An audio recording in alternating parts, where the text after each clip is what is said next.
Welcome to the Berry Tramel Show. Today we're joined by Brigham Young football coach Kalani Sitake. And Kalani, what a year for the Cougars so far. 6-0, unbeaten, ranked high, in contention for the college football playoff, in contention for a Big 12 championship. I got to ask you, did you see this coming? Did you see this kind of season in Provo? Well, I knew that the guys had the potential to get this done, and so but I felt the same way last year. So I think every coach feels that way, and then when it goes and it starts to work out the way you want it to, you want to keep the momentum going. But the guys, most of the guys are the same guys that were here last year, going through that experience, and we had some ups and downs last year, and I'm just really proud of the way the players have responded to our coaching and to the culture of our team. The leadership that I'm seeing from the seniors is something that's really impressive. The way that they've taken ownership of the team and the way that they're leading and taking and teaching each other. We saw last year you guys make your maiden voyage in the Big 12. What did you learn last year that set you up for a season like this? Yeah, I mean, I think the guys more than anything is just the whole overall experience. We've never been in that type of environment before where you get to play nine tough opponents back to back to back to back, and then and just kind of throughout the whole year, we'd never been in a conference. So when we were independent, we saw so many different opponents, and it was always kind of like the schedule is a schedule. And now being in the conference, there's a little bit more pride and excitement being in this partnership with the Big 12 and being connected to all these awesome programs. And so I think the guys, there was a lot of excitement, but it's like they just knew that it was going to be tough. And honestly, we had some really good games last year. I thought the guys did some really good things, but it just didn't work out in our favor that we weren't able to extend the season. But there's some really good things that happened. I know it was a 5-7 year, but man, there were some really cool things that we got to experience. And we want to praise and appreciate the great things, but we also want to improve and become better from the whole overall experience. And I think the guys have done that with a sense of urgency from the offseason going into this 2024 year. Well, you talk about the 5-7 season. Brigham Young is 5-5 down the stretch last season. You finish the season with the Oklahoma two-step. You got the Sooners in Provo, then you go to Stillwater. You lost both heartbreakers, down to the wire games, one possession games. Oklahoma State game was double overtime. What did you learn? Obviously disappointing, obviously crushing to lose both games, but how did those defeats fortify your team, your program, and maybe set you up for success in 24? Well, I think the whole entire year in the Big 12 was a great learning experience. But more than anything, the when we're an independent, the mistakes that you make against Big 12 opponents, they're compounded. They're bigger than ever. So and these are like shooting yourself in the foot type of mistakes when you miss a block or you turn the ball over and you just weren't really mindful of the ball or you just didn't execute the play correctly. Maybe sometimes you can get away with it when you're going against other teams, but not in this conference, man. The teams are way too talented, and the coaches are too good. They'll expose any kind of deficiency that you have or weakness, and we knew that we had to be on top of everything. So it was a tough lesson to learn, but one that we definitely had to take advantage of learning. And I was proud of the way the guys got better from that, and have done a better job this year in those administrative mistakes than what we did last year. I was out in Provo a couple of years ago doing advanced work on introducing Oklahomans to BYU and your culture, your program, your success, your history, all those things. And one thing I've got brought back was just the excitement of the opportunity for BYU. Just thrilled to be in a league where you're playing for a major championship. Thrilled to be in a league that gave you access to a 14 playoff in year one, a 12-team playoff in year two, and to see this kind of success come this quickly with, who knows how the 24 season will end, but right now, I gotta believe that the state of Utah, the city of Provo, all the LDS members worldwide, they just got to be over the moon at how this Brigham Young football team is playing. Yeah, we're excited that I mean, with the 6 games so far, we've extended the season, and now we just got to decide what kind of extension that's going to be and what it's going to look like. But you're right. There is a great appreciation for being in this conference and energy and excitement. But it's not just any conference because I know you mentioned that being in a conference, it's the Big 12. This is a conference that fits our fan base. It fits our players. It fits our style of football. This is a group of coaches that are in this conference that are amazing, amazing men and leaders. And so when you put it all together, the fan bases, I enjoy being around other places and going. It was a cool experience. I mean, it didn't work out in our favor. We went to West Virginia and played that game.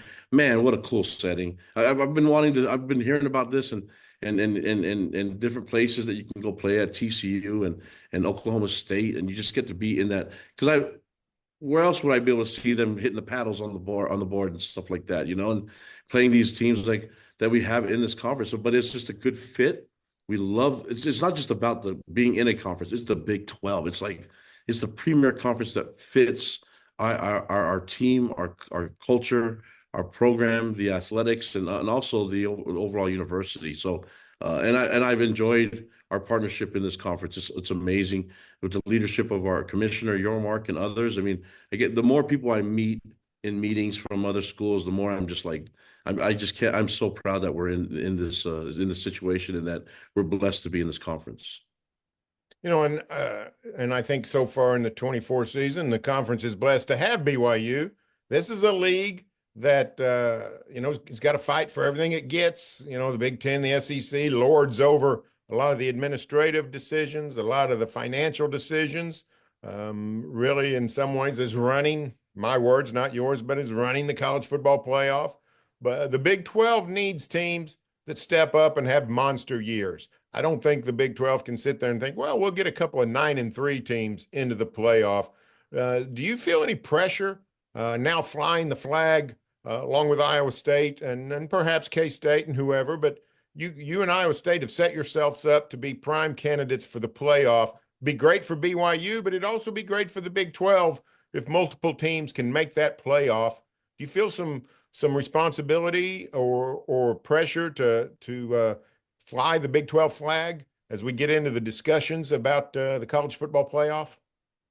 Well, I actually feel the pride behind it all, and it's not just the pressure. I mean, people didn't expect us to win this many games already, so we've already the pressure. I mean, that's not building on me because I feel like our guys are just going out enjoying the games and having fun with it, and then we live with the results because we're trying to do our best. But there's a lot of pride and excitement. That's why it was important for us to play a tough, but it was important for us to win in the off season. I mean, I probably have way too much pride for the Big 12 in a lot of things because I only cheer for Big 12 in bowl games and cheer for Big 12 against whenever we're playing other conferences. And you don't even want to see my college basketball bracket from last year. You guessed it was all Big 12 in the Final Four. So that's just kind of like how I do it now. And I have to say, being a BYU fan my whole life, I think all the fans are a lot like me. And so when we go out there and we play these games, we are honored to wear the Big 12 logo on our jerseys and to have it be part of our program. That there comes a huge sense of pride more than the pressure. We're just honored to be here, and as you can see, that's what we represent, man. That's the stuff that we care about. Now, of course, you got Oklahoma State in Lavelle Edwards Stadium on Friday night. One thing I learned on my trip to Provo is BYU loves October day games. The weather is pristine. The crowd just loves the atmosphere, those things. But it looks like the Cougars are a load when you play at night. We saw the Kansas State game. Kansas State, an excellent team. BYU beats them 38-9. Cowboys look to be going into a hornet's nest a Friday night. What is it about the night games all of a sudden at Provo that make it such a difficult place to play? I don't know. I think we just play at most of our games at night. I remember growing up, the games were always at noon or 1. And I think just, I think the environment, this they love BYU football here, and they pack the house and the fans bring the energy and I think it's the last day in the week that they can kind of scream and lose their voices, so they have an excuse when they go to church not having to talk too much. I don't know, but I think overall we just love the game of football. We love our fans, and when our opponents come into town, especially from the Big 12, you're going to get a fan base that's going to be very appreciative of them being there. And I'm so proud of our fans, the way they handle the opposing families and fans, and how kind they are to them. And you hear they bring ice cream to you and stuff. And I don't know if it's going to be too cold for ice cream for the Oklahoma State fans, but I never turn down ice cream, no matter the time of day or the weather. So maybe they're a lot like me, I imagine. But the kindness and the sportsmanship that we look to perform on the field and in the stadium, I think is going to be a cool experience for everybody.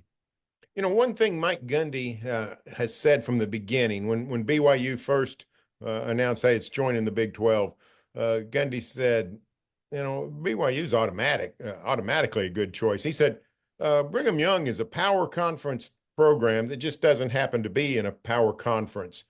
Do you think that was true? And were you guys pretty well set to join a Power Five conference, to join the Big 12? Or were there things that, looking back now, you see that, hey, we needed to take these steps to get here? No, I think there's always going to be steps when you're trying to get into a power force situation. But the one thing that we can always lean on is that our fan base is big time. We've been a power conference fan base since I was a baby, So and when Lavelle was running the show, and as we have this fan base that travels well, shows up and when we go when we visit other places, and then they show up and pack our stadium, bring the energy. That's the one thing that we can count on. Whether we have the facilities and everything, the resources to match, we're working on that. We're getting there, but it'll come. I mean, the key is that we've always felt really big time in our style of football.